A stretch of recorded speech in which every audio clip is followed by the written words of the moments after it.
मेरी माँ ने अपने सारा पैसा मेरी 3 बहनों में बाँट दिया, लेकिन मुझे एक फूटी कौड़ी तक नहीं दी। भाई साहब सीन तो देखो, पैसा बाँटने के अगले ही दिन उनका अचानक से मुझे कॉल आया, "मैं कुछ दिनों के लिए तुम्हारे घर रहने आना चाहती हूँ, ठीक है ना?" ये सुनकर मेरे दिल में एकदम शातिर सी स्माइल चमक उठी। पब्लिक ये तो साफ था कि अब इनका पैसा खत्म हो चुका है और अब इन्हें कोई ऐसा बकरा चाहिए जो इनका बुढ़ापा संभाले। उनकी बात पूरी होने से पहले ही मैं बीच में उन्हें रोक देता हूँ।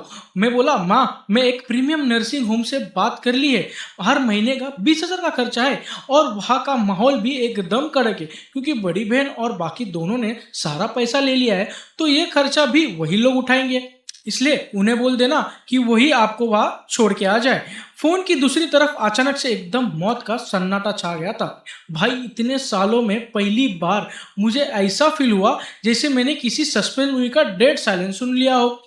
इतने सालों तक मैं एक बेवकूफ़ की तरह जी रहा था। मैं इस फैमिली का एक लौता बेटा था और उनकी नज़र में सबसे ज़्यादा सक्सेसफुल भी था। मैं एक टॉप कॉलेज से ग्रेजुएट बंदा था और ऊपर से मैं सबसे बड़ी सिटी में अपने लिए जॉब कर करके इस मुकाम तक पहुंच गया था कि मैंने खुद की मेरी गाड़ी भी ले ली और खुद का घर भी ले लिया। मेरी सैलरी लाखों में थी सालों की। जब बड़ी बहन प्रिया ने घर खरीदा था तब 2 लाख कम पड़ रहे थे और वो पैसा भी मैंने भरा था। फिर दूसरी बहन अनन्या के बच्चे की एडमिशन एक बड़े हाई स्कूल में करने का था, उधर का 1.5 लाख रुपया डोनेशन देना था, उसका भी पैसा किसने भरा? मैंने भरा। और रही तीसरी बहन की बात, उसकी तो दुकान खोलते ही उसने 3 लाख रुपए का नुकसान करवा लिया था। और बंटा है, तुमको पता है, वो भी उधर भी गधा मैं ही बना, उधर भी मैंने ही पैसा दे दिया। मेरी माँ हर कुछ दिनों में मुझे कॉल करती थी, कभी कहती थी कि तबीयत खराब है बेटा, कभी कहती थी पैसों की जरूरत है, और मैं हर बार बिना एक सवाल पूछे चुपचाप पैसा ट्रांसफर कर देता था। मैं सोचता था कि मैं इस फैमिली का पिलर हूँ, सब लोग मेरी मेहनत देखते हैं और मेरी माँ, जिसके लिए मुझे सबसे ज़्यादा फील होता था, वो अपनी एक लौते बेटे से सबसे ज़्यादा प्यार करती होगी। लेकिन कल वो 6 करोड़ की प्रॉपर्टी का पैसा वो मेरे मुंह पर पड़े 6 करोड़ थप्पड़ों की जैसा लगा। भाई साहब, पहली बार मुझे दिमाग में चमका कि उनकी नज़रों में मैं सिर्फ एक चलता फिरता एटीएम था, जिससे जब चाहे तब उतना पैसा निकाल लेके सकता है।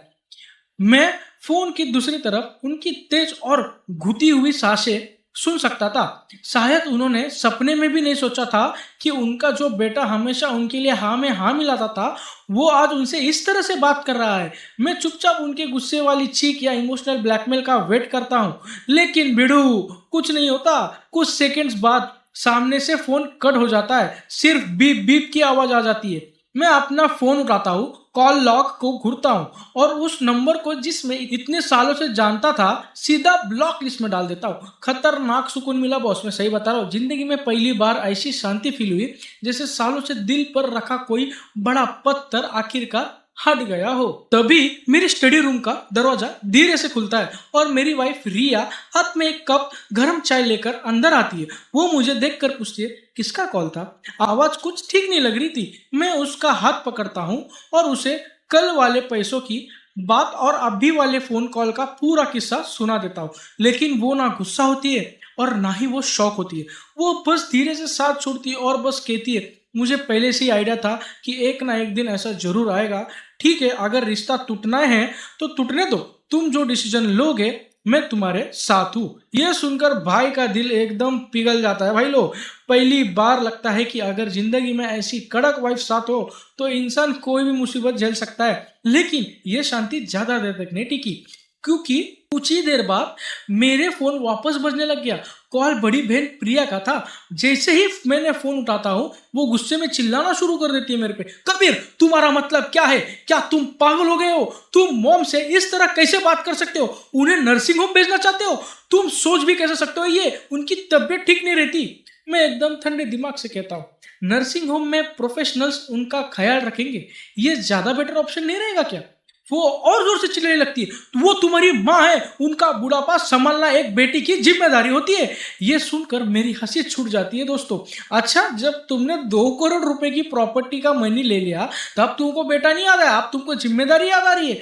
मॉम ने सारा पैसा तुम लोगों को दे दिया तो अब जिम्मेदारी भी तुम लोग की उठाओ। दुनिया में ऐसा कोई रूल नहीं है कि पैसा तुम लोग खाओ और मजदूरी मैं करूं।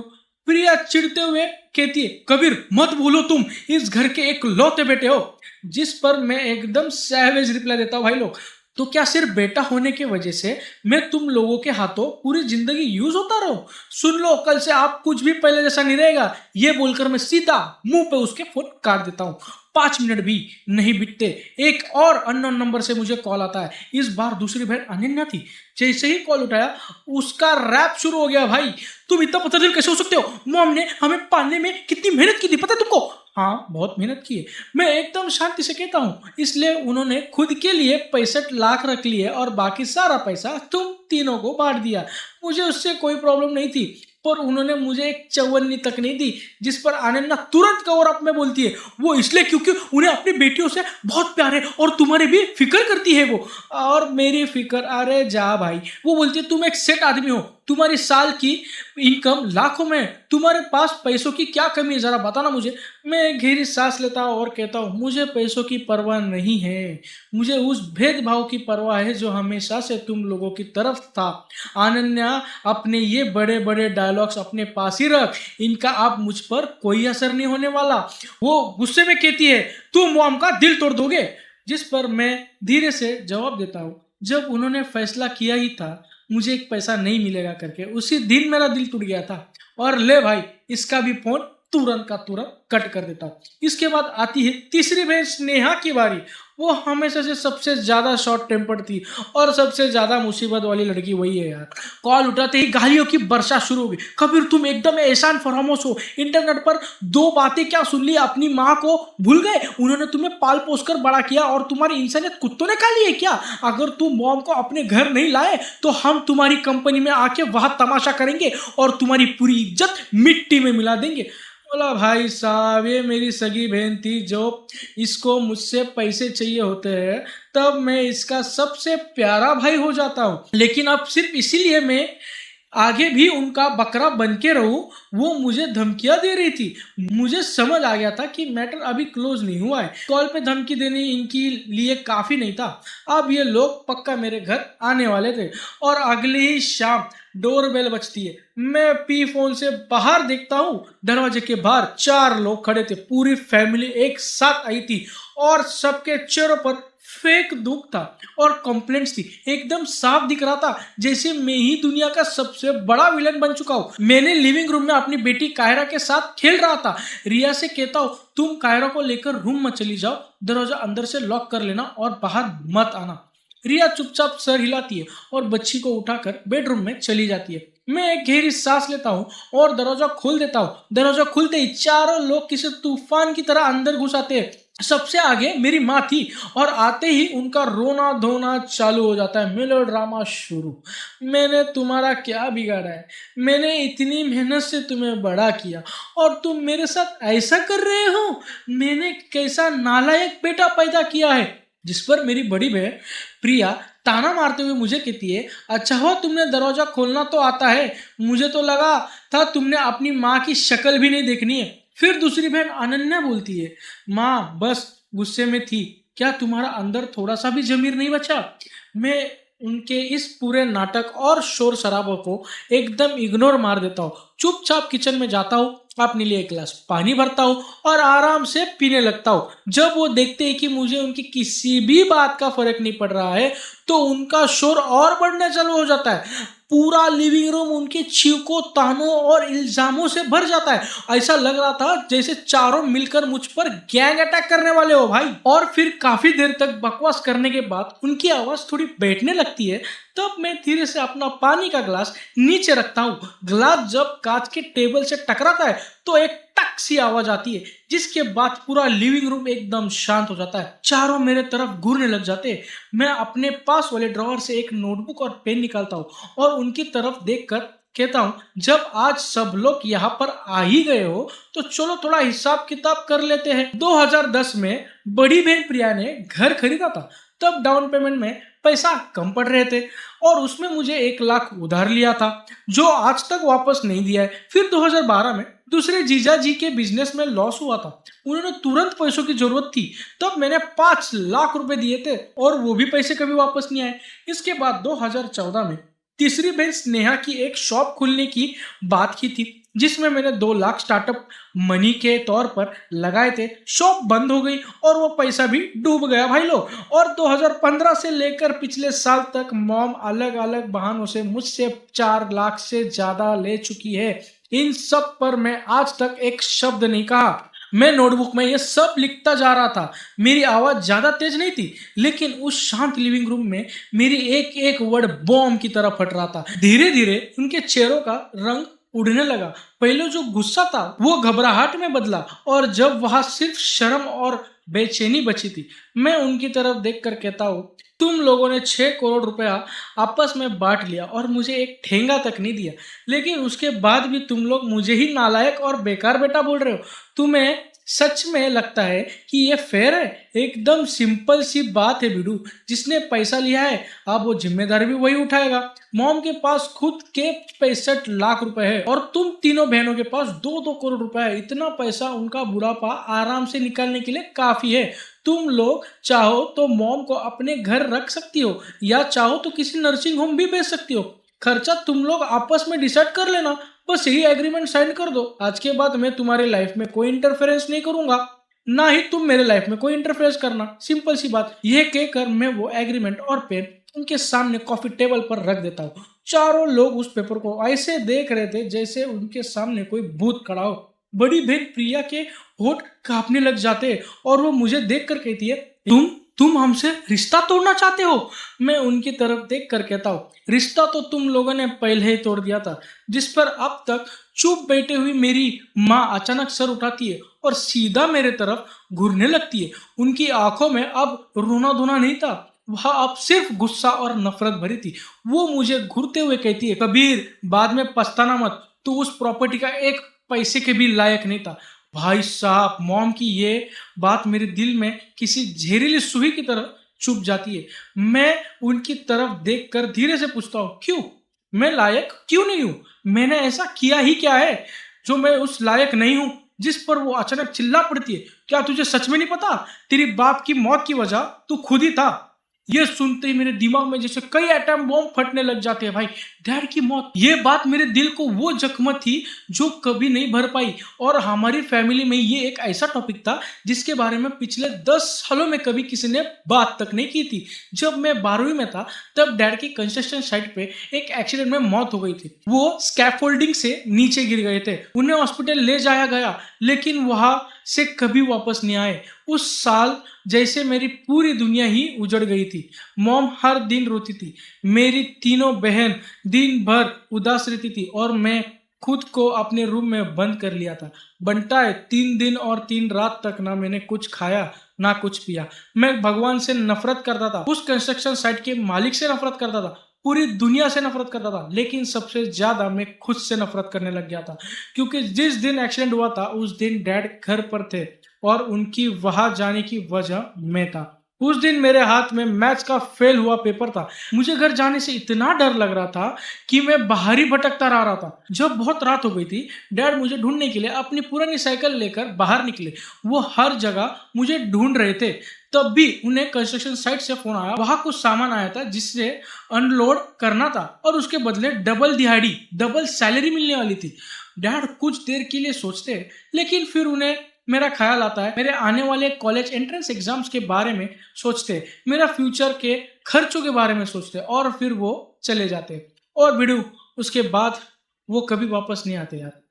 ये बात मेरी पूरी जिंदगी की सबसे बड़ा बोझ बनकर रह गई थी और यही वजह थी कि मैं इतने सालों तक पैसे ही कमा रहा था ताकि मैं इस फैमिली के लिए कुछ तो कर सकूं।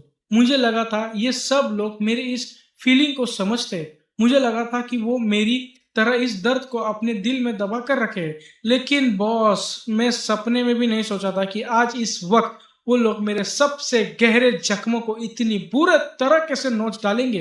डैड उस कंस्ट्रक्शन साइट पर किसके लिए गए थे? मॉम चिल्लाई, अगर तेरे कॉलेज की फीस भरने के लिए पैसे जुड़ाने की जरूरत ना होती तो क्या वो इतनी मजबूरी में वहां जाते? तभी एक बहन टपक पड़ती है। हाँ, हम तीनों बहनों ने भी तो तुझे आराम से पढ़ने देने के लिए सैक्रिफाइस की थी ना। बड़ी बहन प्रिया तुरंत बोली, जैसे ही मैंने 12th खत्म किया मैंने बाहर काम करना चालू कर दिया था। फिर उसकी दूसरी बहन अनन्या भी यहाँ से चालू हो गई। हम तीनों ने तुम्हारे लिए बहुत कुछ किया है भाई। जिस पर मॉम ने फिर से अपना रोना धोना शुरू कर दिया। तुम्हारे डैड जब जा रहे थे तब उन्होंने मेरा हाथ पकड़ा था। उन्होंने कहा था कि तेरा ध्यान रखूं, तू इस शर्मा फैमिली का आखिरी उम्मीद है। मैं उनसे प्रॉमिस किया था और मैंने वो प्रॉमिस पूरा भी किया। लेकिन तूने क्या किया? तू एकदम एहसान फरामोश निकला बे। अब तेरे पर निकल आए तो तू सब कुछ भूल गया। उनकी बातें मेरे ऊपर ऐसी किसी तलवार की तरह गिर रही थी। एक एक वर्ड ऐसा लग रहा था जैसे कोई मेरे सीने में चाकू घोंप रहा हो। मैं सामने खड़ी उन औरतों को देखता हूँ जिन्हें मैं इतने सालों से अपनी फैमिली समझता था। उनके चेहरों पर दुख और इल्जाम दिख रहे थे, लेकिन पब्लिक सच बताओ उनके आंखों में सिर्फ लालच और पैसों का हिसाब किताब चमक रहा था दोस्त लोग। तब जाके मुझे आखिरकार समझ आया कि इनके दिमाग में डैड की मौत कभी कोई एक्सीडेंट थी ही नहीं। उनके लिए वो मेरे लिए हुआ हुआ पाप था। इतना सालों से मैंने इनके लिए जो घिस रहा था वो कोई फैमिली लव नहीं था, वो सिर्फ एक तरह का प्रायश्चित था। मैं उन्हें जो भी पैसा दिया वो मेरे प्यार की वजह से मिला। उनके हिसाब से उनका हक था। अब जब 6 करोड़ मिल गए हैं तो इनको लगता है कि वो पैसा डैड ने अपनी जान देकर कमाया था और मैं जो इनकी नजरों में सबसे बड़ा गुनहगार हूँ उस पैसों के एक चवन्नी भी डिजर्व नहीं करता। उनके लिए वो पैसा उनका हक है क्योंकि उन्होंने इतने सालों से इसके लिए सैक्रिफाइस किया था। क्या कड़क लॉजिक है भाई, क्या अजीब सी हिपोक्रेसी है। ये सब सोचकर मुझे हंसी आने लगती है। पहले एक शातिर सी हंसी मेरे चेहरे पर आती है और फिर वही हंसी धीरे धीरे बढ़ जाती है। मैं खुद वो रोक नहीं पाता। मेरी हंसी पूरी लिविंग रूम में गूंजती रहती है।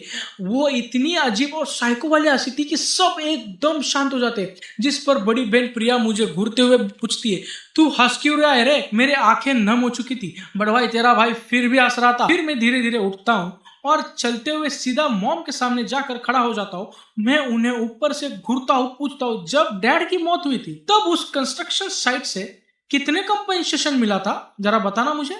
ये सुनते ही मॉम का चेहरा एकदम सफेद पड़ जाता है। उनकी आंखें इधर उधर घूमने लग जाती है। होठ हिलते हैं लेकिन मुंह से एक शब्द तक नहीं निकलता। खतरनाक वाला पिन ड्रॉप साइलेंस होता है भाई लोग। जिस पर मैं खुद ही बोलना शुरू कर देता हूँ। टोटल 3 लाख मिला था। 15 साल पहले वो एक बहुत बड़ी अमाउंट थी। और फिर उस पैसे से क्या हुआ जरा बताना। मेरी 4 साल की कॉलेज फीस और रहने का खर्चा मिलाकर मुश्किल से 50,000 खर्च हुए होंगे। बाकी के 2.5 लाख क्या किए? प्रिया की शादी हुई तो हमने उसे 80,000 दिए। अनन्या की शादी हुई तो उसे भी 80,000 दिए। और जब फिर तीसरी बहन स्नेहा का बॉयफ्रेंड उसे धोखा देकर उससे 50,000 लेकर भाग गया तो वो भरपाई भी तुमने करके दी। और आखिर में जो बचे हुए पैसे थे तुमने कहा था कि वो तुम अपने बुढ़ापे के लिए रखोगी। मैं धीरे से पूछता हूँ, सही कह रहा हूं ना मैं? ये सुनते ही मॉम का शरीर कांपने लगता है। तीनों बहनों के चेहरे से रंग उड़ जाता है दोस्त लोग, एकदम फ्यूज बल्ब की तरह। मैं फिर ठंडे दिमाग से बोलता हूँ, मैंने कभी इन बातों को नहीं उखाड़ा क्योंकि मुझे लगता था कि वो डैड की आखिरी निशानी थी। तुम उनकी पत्नी थी। तुम्हें उस पैसे पर पूरा हक था। मुझे लगा था कि तुम्हारे दिल में मेरे लिए, तुम्हारे एक लौते बेटे के लिए थोड़ा सा तो गिल्ट जरूर होगा। लेकिन अब लगता है कि मैं एक नंबर का बेवकूफ था। तुम्हें कभी कोई गिल्ट था ही नहीं। उल्टा तुम्हें सारा ब्लेम मेरे सर पर तोड़ दिया। डैड की मौत का सहारा लेकर तुमने मुझे सालों तक इमोशनल ब्लैकमेल किया और फैमिली लव के नाम पर मुझे बार बार निचोड़ते रहे। मैं मॉम की तरफ देख कर कहता हूँ, अपने दिल पर हाथ रखकर खुद से पूछो ना, क्या तुम डैड के सामने खुद को सही साबित कर सकती हो? क्या तुम सच में मां कहलाने के लायक हो? मेरी एक एक बात किसी हथौड़े की तरह उनके दिल पर लग रही थी और आखिरकार उनका पेशेंस टूट गया दोस्तों। वो अचानक अपना सर उठाती है और पागलों की तरह मेरे ऊपर झपट्टा मारती है और वो मेरे चेहरे नोचने लगती है। हाथ आगे बढ़ाती है लेकिन भिड़ू तेरा भाई पहले से अलर्ट था। मैं तुरंत पीछे हट जाता हूँ और वो हवा में ही गिरते गिरते बचती है। जिस पर तीसरी बहन स्नेहा तुरंत उन्हें पकड़ लेती है, लेकिन अगले ही पल स्नेहा खुद मेरी तरफ पागलों की तरह दौड़ पड़ती है। तेरी हिम्मत कैसे हुई? मैं तुझे आज नहीं छोड़ूंगी। और भाई सीन एकदम WWE वाली फाइट में बदल जाता है, लेकिन मैं उन पर हाथ नहीं उठाता। मैं बस एकदम डेड पैन एक्सप्रेशन के साथ उन्हें देखता रहता हूँ। मैं उन्हें उस घर में पागलों की तरह चिल्लाता और तमाशा करता हुआ देखता हूँ, जिस घर को मैंने मेरे खुद की मेहनत से बनाया था। कसम से वो सब मुझे किसी सर्कस के जोकर की तरह लग रहे थे भाई लोग, मैं सही बता रहा हूँ। तभी पीछे से रिया की आवाज आती है, बस बहुत हो गया, अगर तुम लोग ने एक और तमाशा किया तो मैं सीधा पुलिस को कॉल कर दूंगी। ये सुनते ही चारों लोग एकदम स्टैचू बन जाते हैं भाई लोग। रिया की आवाज जैसे पूरी लिविंग रूम की गर्मी हटा देती है। मॉम और तीनों बहनें उसकी तरफ घूर कर देखने लगती है। उन्हें शायद सपने में भी उम्मीद नहीं थी कि हमेशा शांत रहने और सीधे दिखने वाली ये रिया आज इतनी बैड, इतनी डेंजर कैसे हो गई भाई। रिया उनकी तरफ देखकर सैवेज एंट्री मारती है, ये मेरा घर है और तुम लोग यहाँ वेलकम नहीं हो। मैंने अभी तक तुम लोगों की सारी बकवास सुनी। तुम लोग मेरे हस्बैंड पर इल्जाम लगा रहे हो, जिस पर वो चारों एकदम सिट्टी पिट्टी घूम होके चुप हो जाते।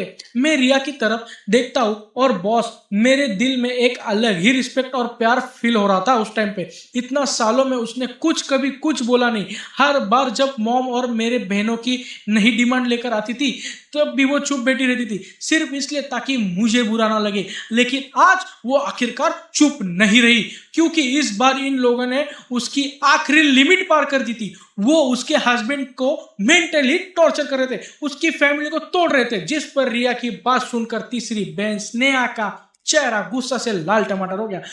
वो चिल्ला कर कहती है, ये हमारी शर्मा फैमिली का पर्सनल मैटर है, तुम बीच में बोलने वाली होती कौन हो रे, तू आउटसाइडर है। जिस पर रिया बिना डरे एकदम कड़क जवाब देती है। भाई लोग ये सुनना, मेरी शादी कबीर से 8 साल पहले हुई थी, मैं इस घर की मालकिन हूं और तुम सब तो शादी करके अपने घर जा चुके हो, फिर भी मेरे हस्बैंड की मेहनत की कमाई चुस चुस कर अपने घर चला रहे हो। अब बता आउटसाइडर कौन हुआ, जरा बताना ब्रो। क्या बोलती पब्लिक, ये डायलॉग सुनते ही जैसा उनकी आखिरी बची हुई इज्जत भी धूल में मिल जाती है। दूसरी बहन अनन्या के चेहरा एकदम सफेद पड़ जाता है और स्नेहा गुस्से में अपना पैर पटकने लगती है। लेकिन स्नेहा आगे कुछ नहीं बोलती, क्योंकि उसको पता था अगर उसने अब अपना मुंह नहीं खोला तो और ज्यादा बेइज्जती होगी। मेरी माँ बस रिया को एकदम ब्लैंक नजरों से देखी जा रही थी और फिर मेरी तरफ देखने लगती है। उनकी आंखों में सिर्फ शॉक और डिसबिलीफ था।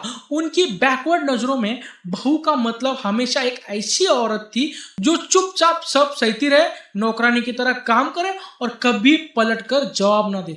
उन्होंने शायद अपने बुरे से बुरे सपनों में भी नहीं सोचा होगा कि उनकी सामने जो ये उनकी बहू है रिया, उन्हें की बेटी के लिविंग रूम में उन्हें इतना सैवेज तरीके से जवाब देगी। फिर पूरे घर में एक अजीब सी खामोशी छा जाती है भाई लोग। करीब 2 मिनट तक वहां कोई मक्खी भी फड़फड़ाती नहीं है, जिस पर मैं धीरे से बोलना शुरू करता हूँ और उस रूम में जो घुटन वाली पिन ड्रॉप साइलेंस थी उसको तोड़ देता हूँ। एग्रीमेंट टेबल पर रखा है, अगर तुम लोग इसे साइन कर देते हो तो हम नॉमिनल रिश्तेदार रहेंगे, लेकिन बंटा है अगर साइन नहीं किया तो फिर सीधा कोर्ट में मिलेंगे और कोर्ट में अभी जो भी हिसाब किताब बताया है ना उसका एक एक बैंक स्टेटमेंट निकालूंगा। हर एक ट्रांसफर का सॉलिड प्रूफ मेरे पास है, जो तकरीबन 8.5 लाख रुपए मैंने दिए थे। उसमें प्राइवेट लोन इंक्लूड करके तुम लोगों पर ठोक के केस कर सकता हूं मैं, और उस वक्त तुम लोगों को बस असल पैसा ही वापस नहीं करना पड़ेगा, तुम लोगों को इतने सालों का इंटरेस्ट भी जोड़ के देना पड़ेगा। अब फाइनल डिसीजन तुम्हारा है भाई लोग। मेरी ये धमकी जैसे उनकी आखिरी उम्मीद का भी गेम बजा देती है। पहली बार उनके चेहरों पर असली डर साफ दिखाई देने लगता है। उन्होंने कभी सपने में भी नहीं सोचा था भाई ये मैटर कोर्ट तक भी लेके जा सकता है ये बंदा। उनकी नैरो माइंडेड नजरों में बेटे का पैसा फैमिली का पैसा था और फैमिली का पैसा मांगना उनका बाप दादा का हक था। लेकिन अब जब उन्हें असली रियलिटी चेक मिला, मेरी आंखों में देखते हैं तो समझ आ जाता है कि भाई तेरा मजाक नहीं कर रहा है। और बंटा है पहली बार उनकी फटके हाथ में आ चुकी थी, क्योंकि अगर मैटर कोर्ट तक गया तो ना सिर्फ उन्हें इतने सालों का लिया हुआ पैसा इंटरेस्ट के साथ वापस करना पड़ेगा, बल्कि रिश्तेदारों और सोसाइटी वालों के सामने उनकी इज्जत का पूरा कचरा हो जाएगा। प्रिया और अनन्या, बड़ी और मेरी दूसरी बहन, फटे हाल एक दूसरे की शक्ल देखने लगती है। उनकी आंखों में डर, हेजिटेशन और बेचैनी एकदम साफ झलकती है भाई लोग। फिर मॉम कांपते हुए हाथों से वो एग्रीमेंट उठाती है, काफी देर तक उस पेपर पर लिखे हुए काले शब्दों को घूरती रहती है और फिर अपने दांत पेश कर धीरे से कहती है, ठीक है, बहुत अच्छा बहुत अच्छा। उनका एक एक वर्ड ऐसा लग रहा था वो गुस्से में अपने दांतों के बीच चबा कर निकले हुए वर्ड्स थे। फिर वो मेरे तरफ देख कर कहती है, कबीर तू बहुत पत्थर दिल निकला रे। ये बोलकर वो पेन उठाती है और एग्रीमेंट पर धड़ाधड़ साइन करने लग जाती है। भाई साहब, ऐसा लग रहा था जैसा उस एक साइन ने उनकी सारी एनर्जी निचोड़ ली हो। इसके बाद तीनों बहनें प्रिया, अनन्या और स्नेहा एक एक करके आगे आती है। उनके चेहरा ऐसा उतरा हुआ था जैसे बॉडी में जान ही नहीं बची हो। वो भी चुपचाप आती है और एग्रीमेंट पर साइन करने चालू कर देती है। मैं उन चारों साइन पेपर्स को देखता हूँ, लेकिन पब्लिक सच बताओ तो मेरे दिल में जीत वाली कोई फीलिंग नहीं थी। बस एक बहुत डीप दुख था। 30 साल से ज्यादा पुराना ये खून का रिश्ता पैसों के लालच के सामने एक पेपर की तरह कमजोर निकला और बस एक झटके में सब खत्म। मैं अपने दांत पीस कर सिर्फ 2 वर्ड्स कहता हूँ, निकल जाओ यहाँ से, जिस पर वो चारों लोग बिना एक शब्द बोले शर्म और गुस्से में वहां से निकल जाते हैं। जब मॉम दरवाजे तक पहुंचती है तो अचानक रुक जाती है। फिर वो पीछे मुड़कर मेरी तरफ देखती है। उनकी आंखों में इतनी नफरत थी जैसे अगर उनके बस में हो तो वो मुझे कच्चा चबा जाए। लेकिन उस नजर में कुछ डेंजर वाइब भी थी। ऐसा लग रहा था कि जैसे पिक्चर अभी बाकी है मेरे दोस्त, मैटर अभी खत्म नहीं हुआ है। और अगले ही पल वो जोर से दरवाजा पटक कर चली जाती है। आखिरकार पूरा घर शांत हो जाता है। रिया धीरे से अपना फोन नीचे रखती है और मेरे पास आती है। फिर और वो बिना कुछ बोले पीछे से गले लगा लेती है। मैं अपना सर कंधे पर रख देता हूँ और भिड़ू, इतना टाइम से मैं जो खुद को इतना स्ट्रांग दिखा रहा था वो सब धीरे धीरे टूटने लगता है और मैं एक छोटे बच्चे की तरह चुपचाप रोने लगता हूँ। लेकिन मुझे अंदर ही अंदर पता था कि ये एंड नहीं है। मैं अपनी माँ और बहनों के रग रग से वाकिफ हूँ। वो लोग इतने आसानी से हार मानने वालों में से नहीं है। मुझे क्लियर फील हो रहा था कि अब इससे भी खतरनाक तूफान आने वाला है। और फिर अगले ही दिन मैं नॉर्मल तरीके से अपना ऑफिस पहुंचता हूँ। लेकिन जैसे ही मैं अपने सीट पर बैठता हूँ, लो भाई, नया सीन चालू। मेरा असिस्टेंट रोहन एक भाग कर आता है, कबीर सर, और रिसेप्शन पर पूरा तमाशा चल रहा है। ये सुनते ही मेरा दिल एकदम धक से रह गया। जिस चीज का डर था आखिरकार वही बात हो गई। मैं खिड़की के पास जाता हूँ और नीचे कंपनी के ग्राउंड फ्लोर की तरफ देखता हूँ तो नीचे देखता हूँ वो सामने वही सेम टू सेम मंडली दिखाई देती है। मेरी माँ जमीन पर बैठी हुई थी। वो अपने पैरों पर हाथ मारकर जोर जोर से रो धार रही थी। प्रिया और अनन्या उनके दोनों साइड खड़ी थे और आपस में खड़े स्टाफ और कस्टमर्स के सामने अपना रोना रो रहे थे। लेकिन बहुत सबसे ज्यादा शोर वो तीसरी वाली स्नेहा जो थी ना, वो मचा रही थी। उसके हाथ में एक बड़ा सा पोस्टर था जिस पर बड़े बड़े अक्षरों में लिखा था, करोड़ों कमाने वाला बेटा कबीर अपनी सगी माँ को घर से निकाल देता है। और सिर्फ यही लोग नहीं थे, वो अपने और भी भीड़ उठा के लाई थी।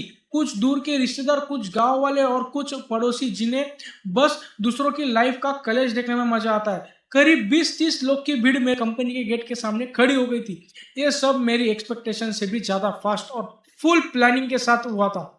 वो लोग आप पूरी तरह से मेरे लेने पर उतर आए थे। उनका मास्टर प्लान था कि पब्लिकली सिंपैथी का यूज करके मुझे दबाना। वो मेरा मार्केट में इज्जत खराब करना चाहते थे, मेरा करियर बर्बाद करना चाहते थे। असिस्टेंट रोहन मेरे तरफ देखकर टेंशन में पूछता है, सर आप क्या करें, पुलिस को कॉल करूं क्या? मैं नीचे देखता रहता हूँ और एकदम ठंडी आवाज में कहता हूँ, नहीं, उन्हें जो उखाड़ना है उखाड़ने दो। जितना बड़ा तमाशा होगा अपना ही फायदा है। मेरी ये बात सुनकर रोहन का दिमाग घूम जाता है। उसे कुछ पल्ले ही नहीं पड़ रहा था मैं बोल क्या रहा हूँ। लेकिन मैं उसे बिना कुछ एक्सप्लेन किए वापस अपने डेस्क पर चला जाता हूँ। सीधा कंपनी के एचआर और लीगल डायरेक्टर को कॉल घुमाता हूँ। सिक्योरिटी वालों को बोल दो कि वो उनसे बिल्कुल लफड़ा ना करे, बस वह सिचुएशन कंट्रोल में रखे। कंपनी की प्रॉपर्टी और स्टाफ की सेफ्टी का ध्यान रखना बहुत जरूरी है, बाकी उनको चिल्लाने दो। क्योंकि बंटा मैं बहुत अच्छे से जानता था कि इन लोगों के दिमाग में क्या खिचड़ी पक रही है। उनके हिसाब से मैं एक बड़ी कंपनी का टॉप एग्जीक्यूटिव हूँ और मेरे लिए मेरी इज्जत और इमेज से बढ़कर कुछ नहीं है। उन्हें लग रहा था कि अगर वो इतना बड़ा कलेश करेंगे तो मैं सोसाइटी के डर से उनके आगे झुक जाऊंगा, उन्हें वापस घर ले आऊंगा और उनकी सारी डिमांड्स मान लूंगा। शायद वो पब्लिक ये भी सपने देख रही थी कि मैं वो 65 लाख वाला मैटर वापस से उनके बीच बांट दूंगा। लेकिन भिड़ू, उन्होंने एक बहुत बड़ी गलती कर दी थी। उन्हें लगा कि मुझे अपनी इज्जत की बहुत परवाह है। असल में मुझे ये परफेक्ट सन वाला टैग बहुत पहले ही नहीं चाहिए था। बल्कि इन्हीं लोगों ने अपने हाथों से मेरी उस इमेज की धज्जियां उड़ा दी थी। नीचे ग्राउंड फ्लोर पर जो रोना धोना चल रहा था ना, उसे देखकर मुझे बस हंसी आ रही थी भाई लोग, मैं सही बता रहा हूँ, बहुत कॉमेडी था। वहां नीचे मॉम की एक्टिंग लेवल एकदम ऑस्कर विनिंग वाली थी। वो सांस फूलने तक रो रही थी, जैसे बस आप भी 2 मिनट में बेहोश गिर पड़ेगी। और उनकी बैकग्राउंड में मेरी बहनों की एलिगेशंस और भी भरी होती जा रही थी। वो खुद को ऐसा मासूम अबला नारी की तरह प्रेजेंट कर रहे थे, जिन्हें एक राक्षस दबा रहा है। ये देखकर आसपास के लोग की भीड़ और बढ़ती जा रही थी और मेरे खिलाफ ताने मारने वाले आवाजें और लाउड होती गई। उनमें से कुछ ऐसे ओवर स्मार्ट लोग भी थे जिन्हें रियलिटी का कुछ घंटा पता नहीं था, तो भी बस फ्री में ज्ञान फैलने आ गए थे वहां पे। तभी वहां मीडिया वाले और रिपोर्टर्स भी टपक पड़ते। उनके बड़े बड़े कैमरास मेरी माँ और बहनों के तरफ फोकस हो जाते। उनके रोते हुए चेहरों पर बार बार स्क्रीन पर फ्लैश हो रहे थे।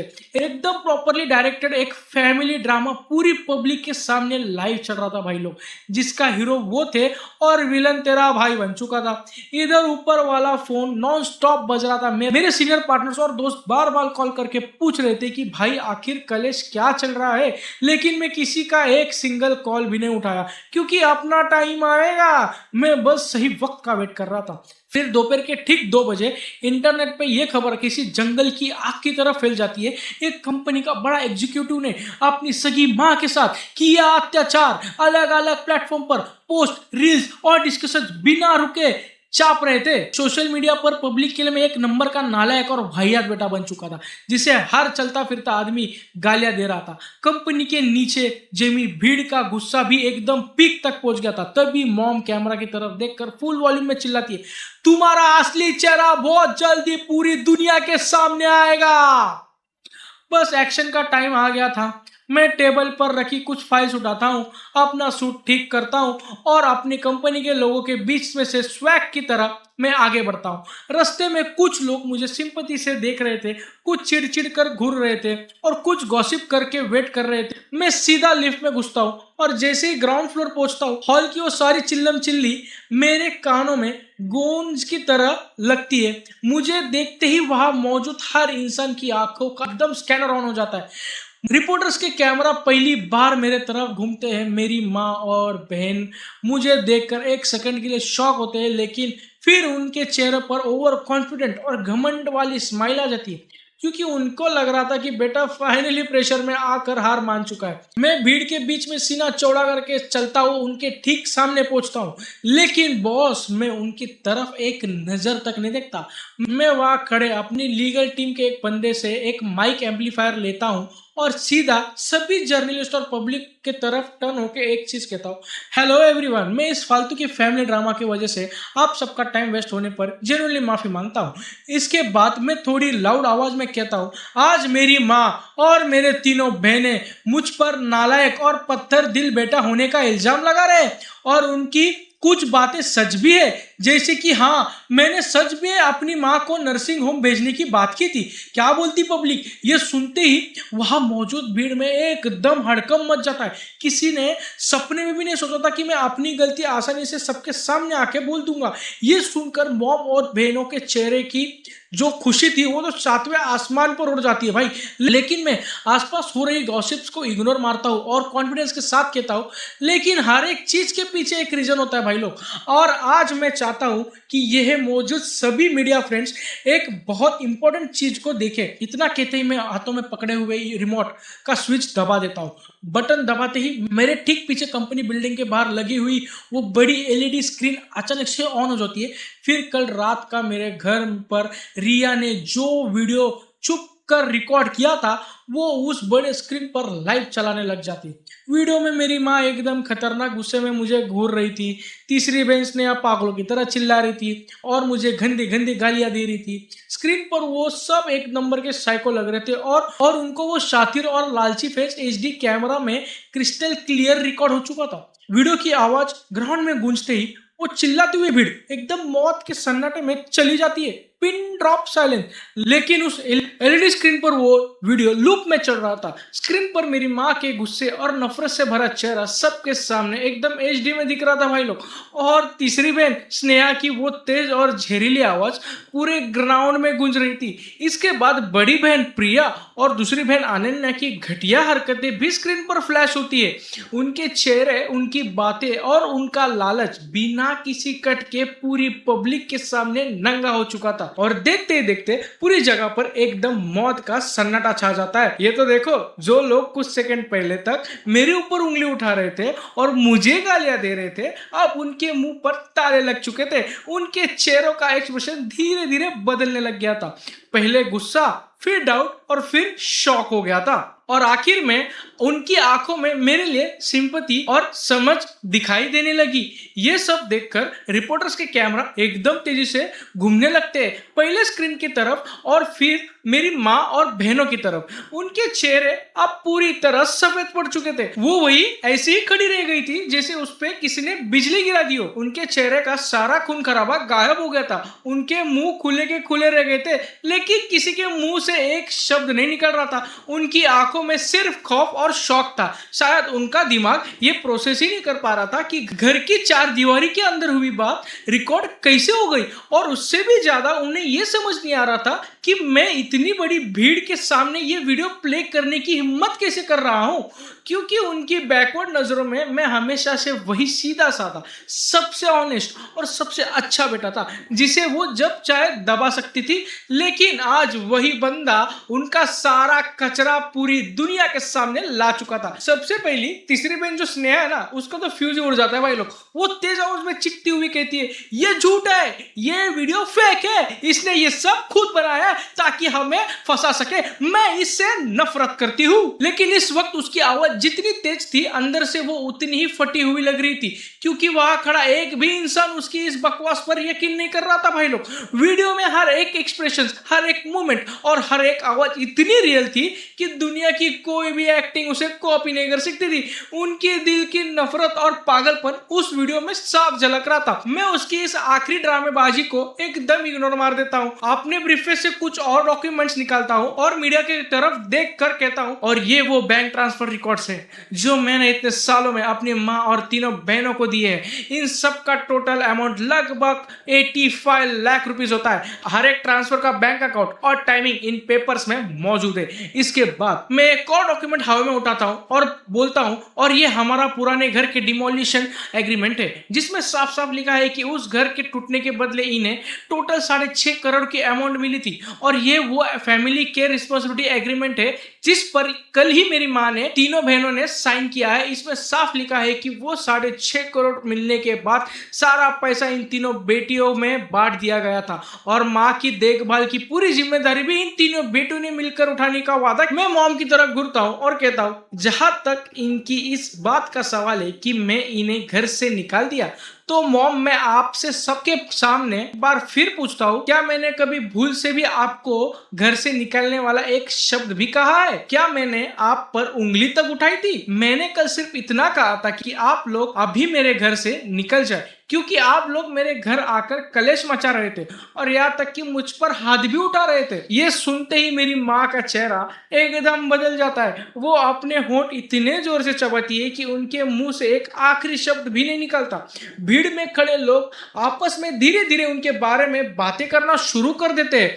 पब्लिक ओपिनियन का पूरा गेम एकदम पलट चुका था। अभी तक जो फेक सिंपैथी मेरी माँ और बहनों को मिल रही थी, वो इन पक्के शब्दों के सामने धूल मिल गई थी। अब वहां मौजूद हर इंसान मेरी तरफ रिस्पेक्ट से देख रहा था, और जितने भी ताने और गालियां मेरे को अब तक पड़ रहे थे, अब वो सब मेरी माँ और बहनों के तरफ पड़ने लग चुके थे। वो चारों पब्लिक की उन घिन नजरों और तानों के बीच बुरी तरह घिर चुके थे। वो वहां से भागने की कोशिश करने लग गए थे, क्योंकि अब उनके पास शर्म से अपना सर छुपाने की भी जगह नहीं बची थी। लेकिन जो तीसरी बहन स्नेहा है ना, अभी भी वो सुधरी नहीं थी भाई लोग। उसने आखिरी ट्राई मारा, वो जोर से चिल्लाकर बोली, तू झूठ बोल रहा है, हमने ऐसा कोई एग्रीमेंट कभी देखा ही नहीं है। ये बकते हुए वो मेरी तरफ दौड़ती है और मेरे हाथ से वो डॉक्यूमेंट छीनने की कोशिश करती है, लेकिन मेरे आसपास खड़े लीगल स्टाफ्स और सिक्योरिटी गार्ड्स तुरंत उसे ब्लॉक कर देते हैं। फिर मैं उसकी तरफ घूर कर एकदम खतरनाक वाला लुक देके कहता हूँ, स्नेहा इस एग्रीमेंट पर तुम चारों की साइन से रहे। अगर तुम्हें लगता है कि ये सिग्नेचर फेक है तो हम अभी इसी वक्त फोरेंसिक टेस्ट करवा सकते हैं। लेकिन बिडू, अगर तुम पब्लिक में झूठ बोलकर मुझ पर डिफॉर्मेशन का इल्जाम लगाओगी तो तुम्हें अच्छे से पता है कि उसका लीगल रिजल्ट क्या होगा। मेरी ये कड़क धमकी सुनते ही उस तीसरी बहन की सारी आंखें एकदम हवा हो जाती है, क्योंकि उसकी असली में फट चुकी थी भाई लोग। वो मेरी आंखों में देखती है और उसे इस बार क्लियर समझ आता था ये बंदा अब सच में किसी का नहीं सुनेगा और कुछ भी कर सकता है। और मेरी माँ जो अब तक स्टैचू बनी खड़ी थी, वो इतनी पब्लिक बेइज्जती और इतने बड़े झटके को झेल नहीं पा रही थी। उनका दिमाग पूरी तरह शॉर्ट सर्किट हो जाता है, उनकी आंखें पलट जाती है, उनके पैर कांपने लगते हैं और वो सीधा पीछे की तरफ जमीन पर ठाम से गिर जाती है। ये देखकर तीनों बहन जोर से चीखती है और तुरंत उन्हें संभालने के लिए भागती है। भाई साहब, वहां का पूरा माहौल एकदम केओटिक और कलेशी में भर जाता है। रिपोर्टर्स तुरंत आगे बढ़ते हैं और उनके गिरने के फोटोज के लिए कैमरास को फ्लैश करने लग जाते हैं। वो भी ऐसे वैसे नहीं, एकदम सब सब सब सब सब एकदम नॉन स्टॉप फ्लैश होता है भाई लोग कैमरा। मतलब बहुत बड़े सेलिब्रिटी बन गए लोग, पर गलत वाले। लेकिन मैं ये सब बिना किसी रिएक्शन के एकदम ठंडे दिमाग से देखता रहता हूँ, क्योंकि कसम से मुझे उन पर रत्ती भर भी तरस नहीं आ रहा था, क्योंकि यही खत उन्होंने खुद बोया था। जब उन्होंने मेरे सेंटिमेंट्स का यूज करके अपना मतलब निकालने की कोशिश की थी, तभी उन्हें सोच लेना चाहिए था कि एक दिन ये बाजी उन पर भी पलट सकती है। इसके बाद कंपनी के सिक्योरिटी गार्ड्स और एचआर स्टाफ आगे आते और वहां की भीड़ को संभालने लगते। फिर कुछ ही देर में एम्बुलेंस भी आ जाती है। मेरी माँ को स्ट्रेचर पर लिटा कर एम्बुलेंस में डाल दिया जाता है और मेरी तीनों बहनों जो अब पूरी तरह से हार चुकी थी, उनका घमंड जो टूट चुका था, चुपचाप सर झुका के एम्बुलेंस के पीछे पीछे चली जाती है। और इसी के साथ ये सबसे बड़ा ब्लॉकबस्टर तमाशा हमेशा के लिए खत्म हो जाता है। भाई साहब क्या ही बताएं, भीड़ धीरे धीरे वहां से खिसक लेती है और रिपोर्टर्स भी अपने वायरल मसला लेकर खुशी खुशी वहां से निकल जाते हैं। ग्राउंड फ्लोर अचानक ऐसा शांत हो जाता है जैसे वहां कभी कुछ हुआ ही नहीं था। लेकिन मैं जानता था कि आज के बाद सब कुछ हमेशा के लिए बदल चुका है। मेरा वो सो कॉल टॉक्सिक घर आज पूरी तरह मिट्टी में मिल चुका था और अब वहां वापस लौटने का कोई रास्ता नहीं बचा था। जब मैं वापस ऊपर अपने ऑफिस पहुंचता हूं तो वहां मौजूद हर एक कलीग मुझे एकदम अलग नजरों से देख रहा था। किसी की नजर में सपोर्ट था तो किसी की नजर में एकदम रिस्पेक्ट, और कुछ लोग तो मेरे एकदम खतरनाक वाला रूप देख के डर ही चुके थे भाई लोग। लेकिन बॉस, किसी की हिम्मत नहीं हुई मेरे पास एक बार भी आकर बात करने की, क्योंकि शायद किसी ने अपने सपने में भी नहीं सोचा था कि हमेशा एकदम शांत और डिसेंट दिखने वाला ये कबीर अपनी पर्सनल कलेश को इतना स्ट्रिक्टनेस और इतनी बेरहमी से हैंडल कर सकता है।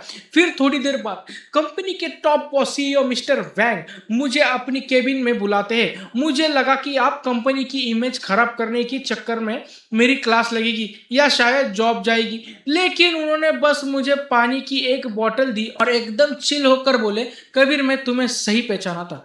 तुम एक बहुत कैपेबल इंसान हो। फैमिली मैटर कितना भी घटिया और मुश्किल क्यों ना हो, तुम उसे भी परफेक्टली हैंडल कर लेते हो। इस चैप्टर को जल्दी क्लोज करो और इसका असर अपने काम पर मत पड़ने दो। जिस पर मैं रिलैक्स होकर कहता हूँ, थैंक यू सर, मैं समझ गया। मिस्टर वैंग के केबिन से बाहर निकलते ही मेरे दिल पर रखा हुआ एक बहुत बड़ा पहाड़ उतर जाता है, क्योंकि अब मुझे फील हुआ कि कॉर्पोरेट लाइफ उतनी भी खराब नहीं है जितनी मैं सोचा था। जब तक तुम कंपनी के लिए वैल्यू क्रिएट कर सकते हो, तुम्हारी अच्छी प्राइवेट लाइफ तुम्हारा फ्यूचर डिसाइड नहीं करती। बस तुम्हें प्रॉब्लम्स को प्रोफेशनली हैंडल करना आना चाहिए, और मैंने एग्जैक्टली वही किया था।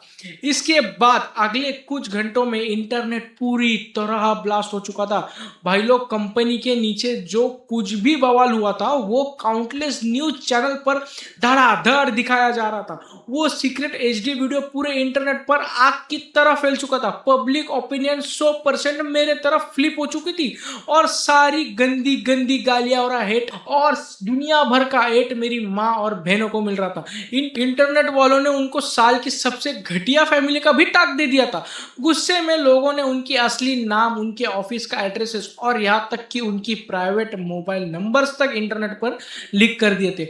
उनके नंबर्स पर हजारों एब्यूसिव कॉल और डेथ थ्रेट्स आने लग गए थे। ऐसा लग रहा था जैसे पूरी दुनिया मिलकर उन्हें कैंसिल कर रही हो। वही दूसरी तरफ मुझे इंटरनेट पर एक ऐसा हीरो की तरह प्रेजेंट किया गया जो सालों तक अपनी टॉक्सिक फैमिली के अंडर दबा रहा, लेकिन आखिर में उसने हिम्मत करके उनके खिलाफ आवाज उठाई।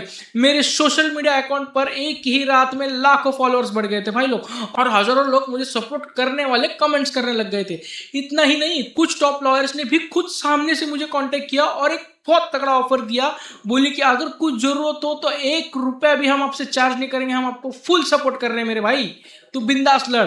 मुझे अंदर ही अंदर पता था कि पब्लिक ओपिनियन की ये सबसे बड़ी वॉर मैं जीत चुका हूँ और मैंने इनको इसमें धूल चटा दिए। जब मैं शाम को थका हारा घर वापस आया तो रिया और मेरी प्यारी बेटी कियारा मेरा वेट कर रही थी। जैसे ही मैंने दरवाजा खोला, रिया आगे आई, उसने मुझे जोर से हक कर लिया और एकदम से क्यूट स्माइल देकर बोली, आज तुम टीवी पर बहुत हैंडसम लग रहे थे।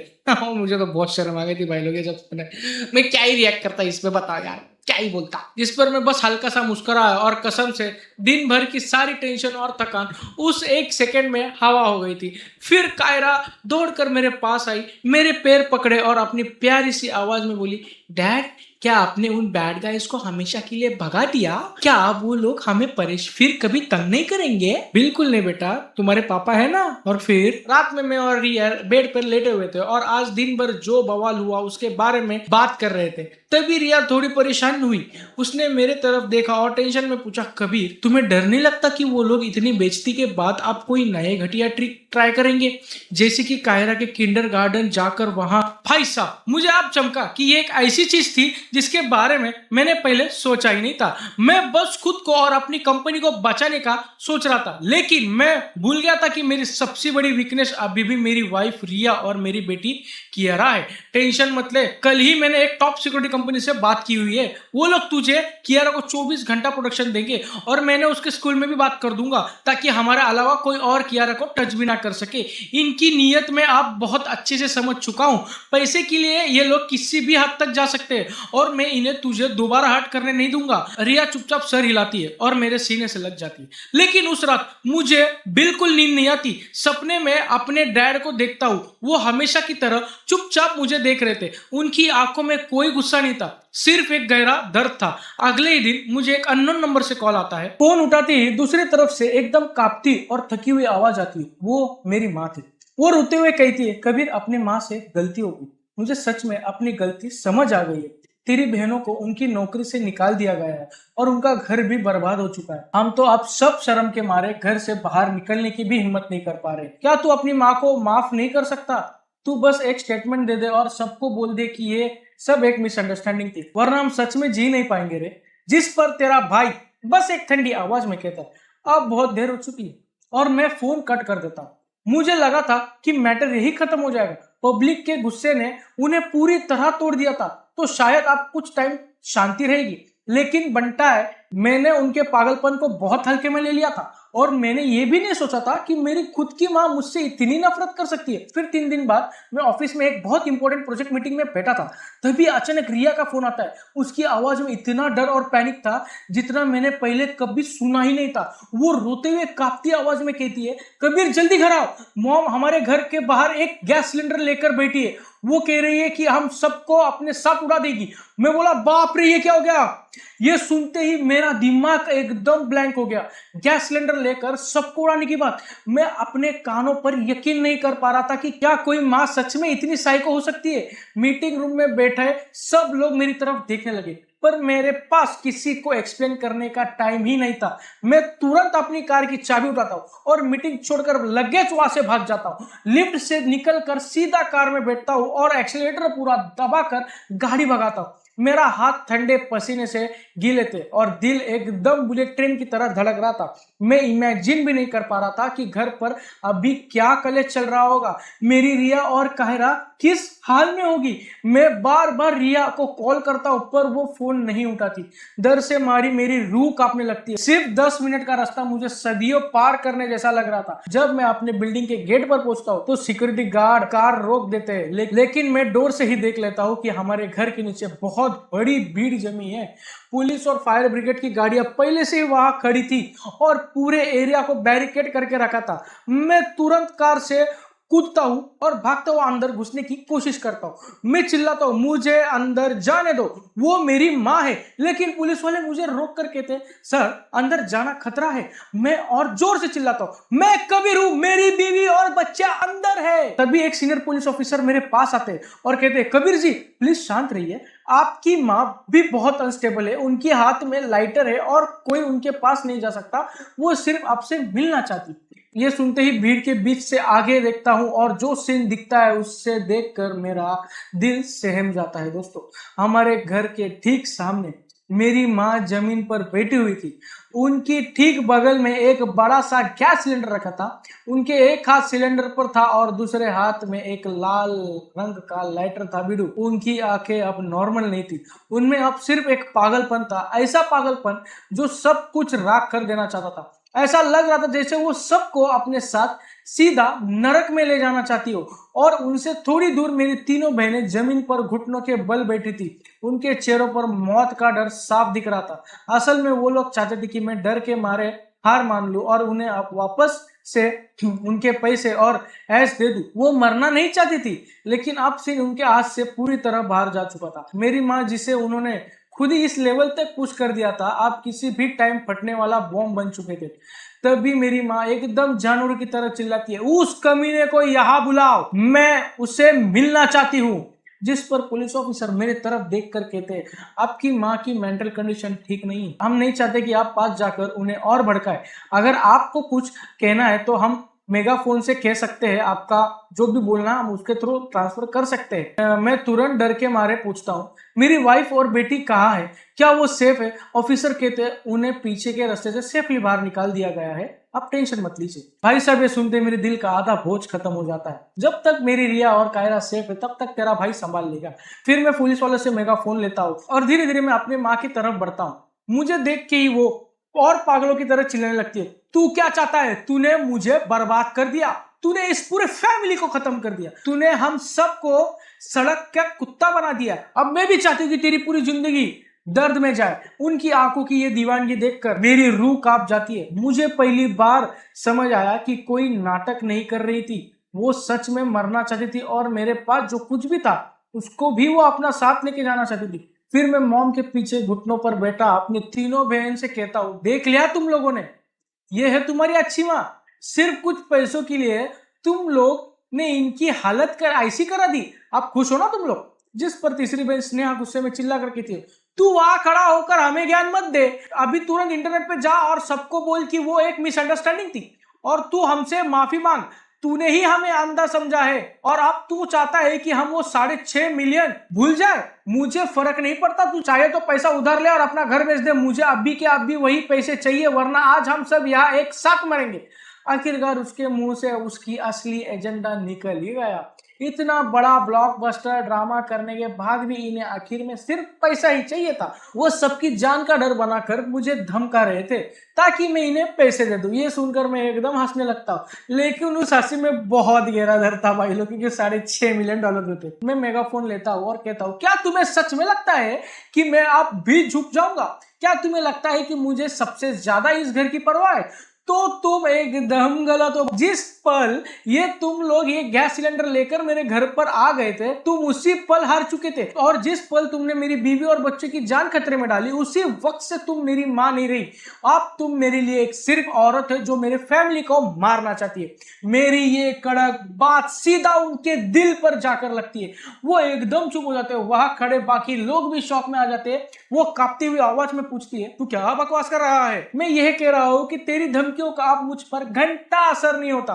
अगर ये घर जल जाएगा तो मैं नया घर खरीद लूंगा, अगर नौकरी गई तो दूसरी ढूंढ लूंगा।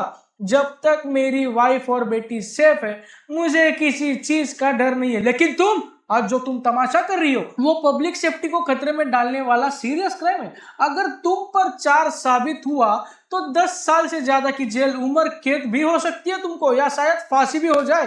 क्या तुमने सच में ये सब सोच लिया है सिर्फ थोड़े से पैसे और घमंड के लिए? क्या तुम अपनी पूरी लाइफ बर्बाद कर दोगी? भाई तेरा कानून का ज्ञान देता है और मेरी माँ का चेहरा एकदम उतर जाता है। उसके हाथ में पकड़ा हुआ लाइटर धीरे धीरे कांपने लगता है, क्योंकि उसने कभी लॉ एंड पुलिस के बारे में सोचा ही नहीं था। उसे हमेशा लगता था कि माँ बेटे के बीच में सिर्फ इमोशनल राइट्स चलते हैं, कानून नहीं। उसे लगता था कि वो जो भी कर रही हो एकदम सही है। लेकिन मैंने उसी वक्त उसकी आखिरी उम्मीद भी तोड़ दी थी भाई लोग। और बिडू, जैसे ही उनका ध्यान थोड़ा भटका, पहले से ही रेडी खड़े हुए फायर फाइटर चीते की तरह उनके तरफ दौड़ पड़ते।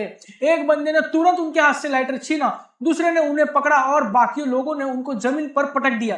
खतरनाक ऑपरेशन भाई लोग। ये सब इतने स्पीड में हुआ कि किसी को रिएक्ट करने का टाइम तक नहीं मिला और पल भर में ही पूरा खतरा एंड हो गया। लेकिन मेरी माँ अभी भी जमीन पर लेटी हुई थी और वो किसी जानवर की तरह हाथ पैर मार रही थी, चिल्ला रही थी। पर अब गेम ओवर हो चुका था। अगले ही पल उनके हाथों में ठंडी पुलिस की हथकड़ी डाल दी जाती है और उनका आखिरी पागलपन वाला भी काम यही खत्म हो जाता है। मैं चुपचाप खड़ा अपनी माँ को पुलिस की गाड़ी में बैठते हुए देखता हूँ और तीनों बहनें जमीन पर बैठी फुट फुट कर रो रही थी। लेकिन बॉस, मेरे दिल में जरूरत भर की भी खुशी नहीं थी। बस अंदर से एकदम खाली फील हो रहा था, क्योंकि आज के बाद ये घर और ये रिश्ता हमेशा के लिए जो खत्म हो रहा था ना। इसके बाद पुलिस वाला मुझे स्टेशन लेकर जाता है, लेकिन एक क्रिमिनल की तरह नहीं बल्कि एक विक्टिम की तरह। इंटरोगेशन रूम के उस सफेद लाइट के नीचे मैं कुर्सी पर बैठा हुआ हूँ और सामने बैठा था एक पुलिस ऑफिसर। मुझे एक कप में गर्म पानी देता है। वो एकदम शांति से कहता है, कबीर जी, आपने बहुत कुछ झेला है, लेकिन आज जो तमाशा हुआ हमें उसका पूरा स्टेटमेंट चाहिए। मैं चुपचाप सर हिलाता हूँ और सुबह रिया का फोन आने से लेकर घर भागकर पहुंचने तक का और मॉम के साथ हुई पूरी बात सब कुछ एकदम डिटेल में उन्हें बता देता हूँ। लेकिन बंटा है, मेरी आवाज में जीरो इमोशन था, एकदम डेड और शांत। ऐसा लग रहा था जैसे मैं अपना नहीं किसी और जिंदगी की स्क्रिप्ट सुन रहा हूँ। पुलिस ऑफिसर मेरे बात नोट करते जा रहे थे और बीच बीच में मुझे देख रहे थे। उसकी आंखों में मेरे लिए थोड़ी सिंपैथी साफ दिख रही थी। स्टेटमेंट रिकॉर्ड होने के बाद मैं इंटरोगेशन रूम से बाहर निकलता हूँ। बाहर कॉरिडोर में सीसीटीवी कैमरास के ठीक नीचे मुझे मेरी तीनों बहन दिखती है। उन्हें भी इंक्वायरी के लिए ही लाया गया था।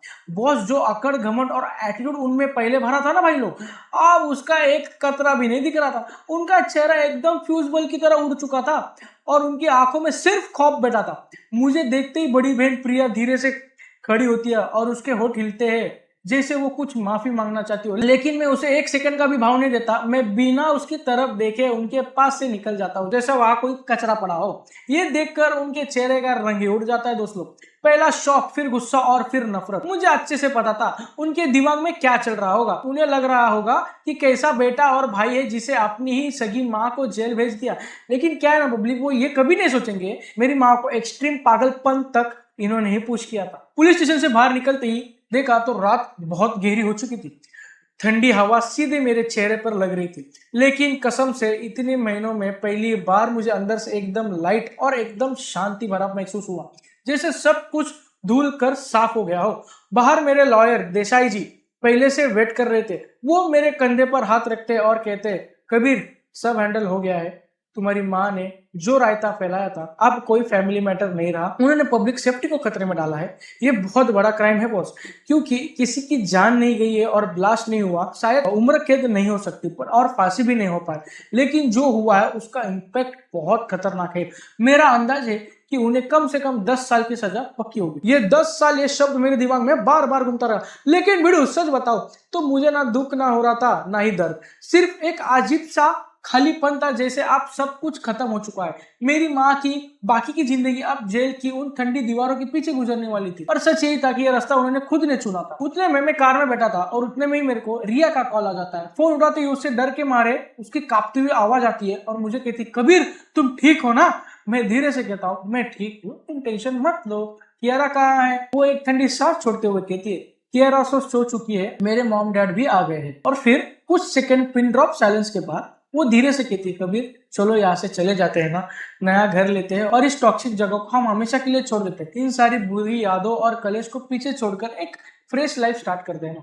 मैंने बोला डन, मैं बस इतना कहता हूँ और कॉल कट कर देता हूँ। मैं कार स्टार्ट करता हूँ और मेरी गाड़ी धीरे धीरे एम्प्टी सिटी रोड्स पर आगे बढ़ने लगती है। खिड़की के बाहर सिटी की हजारों चमकती लाइट्स किसी गैलेक्सी की तरह लग रही थी भाई लोग। उन लाइट्स को देखकर मुझे क्लियर रियलाइज हो गया था कि अब उस सो कॉल्ड परिवार से मेरा कनेक्शन पूरी तरह कट हो चुका है। अब मेरे सामने सिर्फ मेरी खुद की लाइफ थी, मेरी ऐसी लाइफ, मेरी असली फैमिली थी।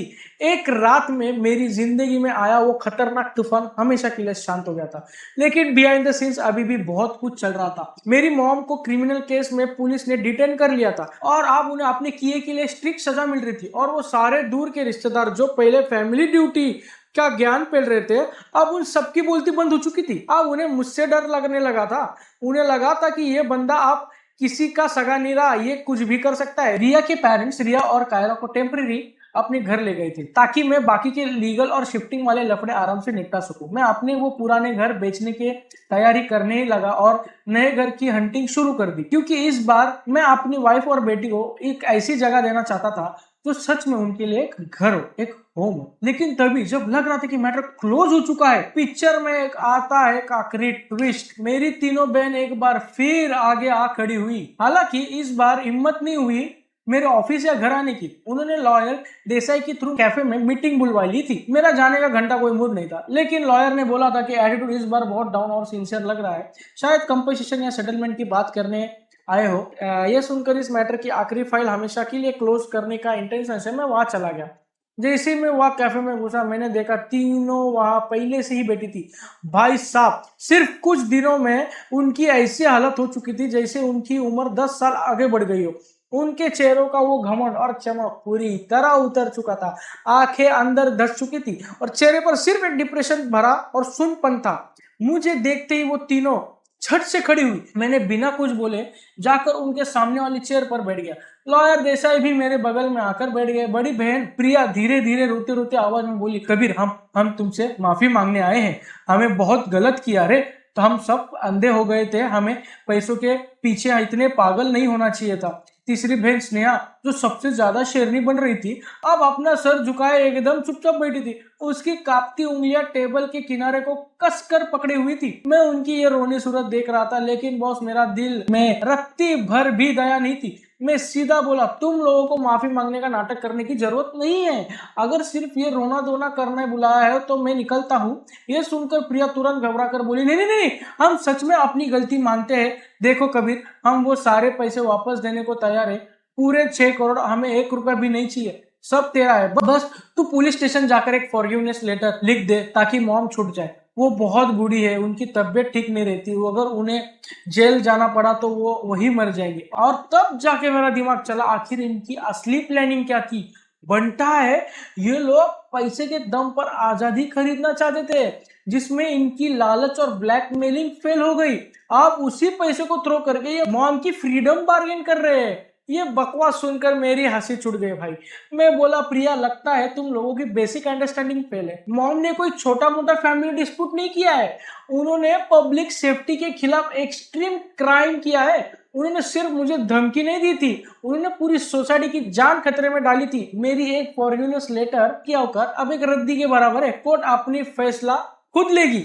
ये सुनकर वो तीनों एकदम कांप गई। स्नेहा ने घबरा कर पूछा, तो मॉम सच में सालों के लिए जेल चली जाएंगी? मैं बिना किसी इमोशन के बोला, हाँ, और वही डिजर्व करती है। जिस दिन वो गैस सिलेंडर और लाइटर लेकर मेरे घर के बाहर बैठी थी और मेरी बीवी बच्चे को उड़ाने की धमकी दी थी, उस दिन वो मेरे लिए मर चुकी थी। इसके बाद इन तीनों को मैं चुपती हुई नजर से घूरता हूँ, उनकी रूह कांप जाती है। और सुन लो, इस सब की मेन रीजन तुम तीनों हो। तुम लोगों ने उन्हें इस हालत तक लाकर खड़ा कर दिया कि जब प्रॉपर्टी का पैसा मिला तो बेशर्मों की तरह आपस में बांट लिया और उनकी पूरी जिम्मेदारी मेरे सर थोप दी। जब मैं उनका बैंक बनने से मना किया तो तुम लोगों ने उनको भड़काकर मेरे ऑफिस में तमाशा करने भेजा। जब वो मेंटली अपना बैलेंस खो रही थी तो उन्हें रोकने की जगह तुम लोगों ने और आग में घी डालते रहे। और आप जब बॉम्ब फट ही चुका है और सब तबाह हो गया है तो तुम चाहती हो कि मैं उन्हें बचा लूं? क्या तुम्हें सच में लगता है कि ये फेयर है? इतना कहकर मैं अपनी चेयर से खड़ा हो जाता हूँ और मैं आखिरी बार भी उनके तरफ मुड़ कर नहीं देखता और सीधा लॉयर देसाई के साथ उस कैफे से बाहर निकल जाता हूँ। मेरे पीछे से उनकी जोर जोर से रोने और चिल्लाने की आवाज आ रही थी। उन्हें अपनी गलतियों का पूरा एहसास हो रहा था और वो खुद को कंट्रोल नहीं कर पा रही थी, लेकिन मुझे पता था कि ये मेरी और उनकी लाइफ की आखिरी मुलाकात थी। इस चैप्टर के बाद हमारी लाइफ कभी एक दूसरे से नहीं टकराएगी। एक महीने बाद, और भाई लोग क्या हालचाल, मैंने वो अपना हाउस बेच दिया था। जिस दिन वो करोड़ की डील फाइनल हुई, मैं अकेले ही आखिरी बार उस पुराने घर में गया। घर के सारे फर्नीचर पहले ही शिफ्ट हो चुके थे। अब वहां सिर्फ खाली कमरे, धूल और टॉक्सिक मेमोरीज बची थी। मैं इस घर में पूरे 8 साल रहा था। मैं सोचता था कि ये मेरी मेहनत का रिजल्ट और मेरी सक्सेस का प्रूफ है, लेकिन एंड में ये घर सिर्फ एक मैनिपुलेटिव पॉलिटिक्स, झगड़ों और मेंटल टॉर्चर का सिंबल बन गया था। मेरे दिल में इस घर या उन लोगों के लिए 1% भी अटैचमेंट नहीं थी। मैंने और रिया ने सिटी के दूसरे एकदम पॉश और शांत साइड में एक बड़ा सा नया घर खरीदा। वहां के स्कूल डिस्ट्रिक्ट कायरा के लिए बेस्ट थे और आसपास की वाइब एकदम शांत थी। कियारा बहुत खुश थी क्योंकि उसका पहली बार अपनी चॉइस का एक प्रिंसेस रूम मिला था, जिसमें एक बड़ी सी ग्लास विंडो थी। और रिया भी एकदम रिलैक्स थी क्योंकि अब उनके पास एक पर्सनल स्टडी रूम था जहां दिन भर कड़क धूप आती थी। हमारी छोटी सी स्वीट फैमिली की जिंदगी धीरे धीरे फिर से मस्त ट्रैक पर आने लग गई थी। मॉम का केस अभी जुडिशियल प्रोसेस में चल रहा था और फाइनल वर्डिक्ट आना बस टाइम की बात है। और हाँ, बाद में सुनने में आया कि मेरे तीनों बहनों की लाइफ इतनी झंड हो चुकी थी, उन्हें अपने घर बेचने पड़े और वो हमेशा के लिए ये सिटी छोड़कर पता नहीं कहाँ गायब हो गए। शायद इसलिए क्योंकि अब उनमें इस शहर में मुंह दिखाने की हिम्मत नहीं बची थी। लेकिन वो कहाँ गए मुझे नहीं पता, और सच कहूं तो मुझे अब घंटा फर्क भी नहीं पड़ता, क्योंकि आप हम दोनों ऐसे दो पैरेलल लाइंस बन चुके थे जो लाइफ में एक बार गलती से क्रॉस हुई और फिर हमेशा के लिए अलग हो गई। मैं ड्राइव करते हुए अपने नए घर के सामने आकर रुकता हूँ, तभी अचानक मुझे अपने उस पुराने घर की याद आती है। मैं सोचा कि वहां जाकर डर की छोड़ी हुई कुछ आखिरी निशानियों को ले आओ, क्योंकि वो पुराना कचरा घर जिसमें पूरा बचपन बीता था अब जल्दी तोड़ने टूटने वाला था। मैं उस पुराने खंडर जैसे घर में जाता हूँ और सीढ़ियां चढ़कर ऊपर पहुंचता हूँ। वहां मुझे धूल से भरा एक पुराना बक्सा मिलता है। जैसे ही मैं उसका लॉक खोलता हूँ, उसमें डैड की पुरानी चीजें रखी हुई थी। कुछ ऐसे पुराने कपड़े जो इतने धुल चुके थे उनका रंग तक उड़ गया था। एक पुराना चाय का कप जिससे वो सालों से यूज करते थे, उनका ऑफिस के कुछ बेस्ट वर्कर वाले मेडल्स और उनका फेवरेट चेस का मोहरा। मैं उन चेहरों को एक एक करके बाहर निकालता हूँ और उन पर जमी धूल साफ करने लगता हूँ। बॉस, उन्हें देखते ही मेरे दिमाग में पुरानी यादें ताजा होने लगती है। मेरे डैड बहुत कम बोलने वाले इंसान थे। वो अपनी फीलिंग्स कभी वर्ड्स में एक्सप्रेस नहीं करते थे, लेकिन उनके एक्शन से हमेशा मुझे उनका प्यार महसूस होता था। वो अपने उन सख्त और मेहनत वाले हाथों से मेरे लिए एकदम परफेक्टली एप्पल छिलते थे। और जब भी मैं एग्जाम में अच्छे मार्क्स लाता था तो वो चुपके से मुझे साइड में ले जाकर पॉकेट मनी के नाम पर एक्स्ट्रा पैसे पकड़ा देते थे। फिर वो अपनी पुरानी टूटी हुई साइकिल पर मुझे आगे बैठाकर पूरे मोहल्ले में घुमाते थे।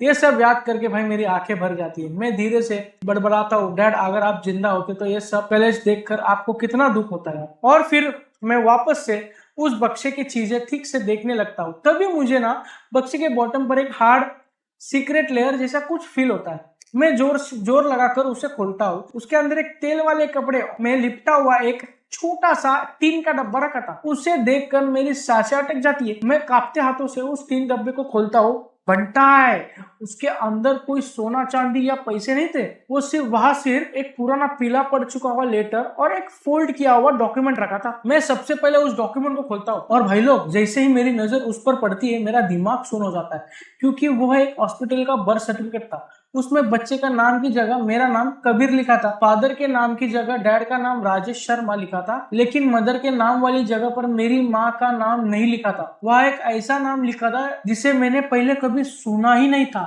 आरती। अरे भाई साहब, ये क्या देखने मिल रहा है? मेरा तो दिमाग पूरी तरीके से हैंग हो गया। ऐसा लग रहा था जैसे किसी ने मेरे सर पर बड़ा सा एक हथौड़ा मार दिया हो और पूरा सिस्टम ही क्रैश हो गया। ये मेरी माँ का नाम नहीं था। इसका सीधा सा मतलब था कि वो औरत मिसेस शर्मा मेरी सगी माँ नहीं थी। मेरा पूरा शरीर बर्फ की तरह ठंडा पड़ जाता है भाई लोग, मेरा हाथ कांपने लगते हैं। फिर मैं उस पुराने लेटर को उठाता हूँ, लेकिन मेरे डैड ने आरती नाम की उस औरत के लिए लिखा था। ये शायद लिखना चाहते थे। उस लेटर की हैंडराइटिंग एकदम वही थी जिसे मैं बचपन से जानता था। डैड की राइटिंग उसमें लिखा था, आरती मुझे माफ कर दो, मुझे तुम्हारे और कबीर के साथ बहुत गलत करना पड़ा। मिसेस शर्मा को सब पता चल गया है। उसने बहुत बड़ा तमाशा किया। उसने धमकी दी थी कि अगर मैं तुमसे रिश्ता नहीं तोड़ा तो वो तुम्हारे ऑफिस आकर पूरा कलेश करेगी और तुम्हारे लाइफ बर्बाद कर देगी। मैं बहुत कमजोर निकला यार। मैं डर गया था, इसलिए मेरी सिर्फ तुम्हें छोड़ने की हिम्मत नहीं हुई। लेकिन मैं कबीर को अपने सगे बेटी की तरह पालूंगा। तुम्हें उसकी फिक्र मत करना, तुम उसकी फिक्र मत करना। इस जन्म में मैं हमेशा तुम्हारा कर्जदार रहूंगा। उस डब्बे के अंदर एक के बाद एक लेटर्स थे और उन सारे लेटर्स में डैड की पूरी जिंदगी का पछतावा, दर्द और गिल्ट भरा हुआ था। उस दिन आखिरकार मुझे अपने 30 साल पुराना वजूद का सबसे बड़ा सच पता चल गया था।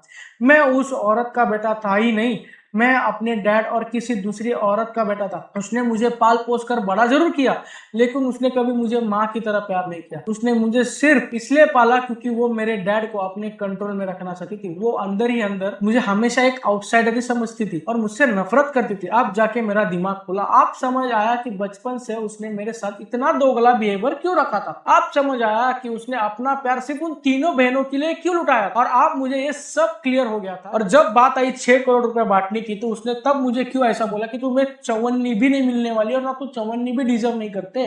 क्योंकि उसके दिल में मैं कभी उसका फैमिली का हिस्सा था ही नहीं।